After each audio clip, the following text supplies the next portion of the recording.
സാറേ, സാറിന് വണ്ടി ഓടിക്കാൻ അറിയത്തില്ലെങ്കിൽ ആദ്യം ഈ പണിക്ക് ഇറങ്ങരുത്.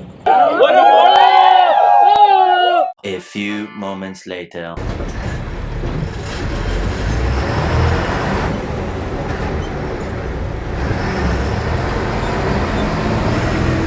വണ്ടി ഓടിക്കാൻ അറിയില്ലെങ്കിൽ വേറെ പണിക്ക് പോകാൻ പറഞ്ഞു വെല്ലുവിളിച്ച റോബിൻ ബസ് ഉടമ ഗിരീഷിന് മാസ് മറുപടിയുമായി മോട്ടോർ വെഹിക്കിൾ ഇൻസ്പെക്ടർ. പാലാ നഗരത്തിലൂടെ ബസ് ഓടിച്ചാണ് ഗിരീഷിന് MVI ആയ ജയപ്രകാശ് മറുപടി നൽകിയത്. കഴിഞ്ഞ ദിവസം പെർമിറ്റ് ഇല്ലാതെ ഓടിയ റോബിൻ ബസ് MVI പിടിച്ചെടുത്തിരുന്നു. ഇതേ തുടർന്നാണ് ഗിരീഷ് പ്രകോപിതനായി MVIയെ പരസ്യമായി വെല്ലുവിളിച്ചത്.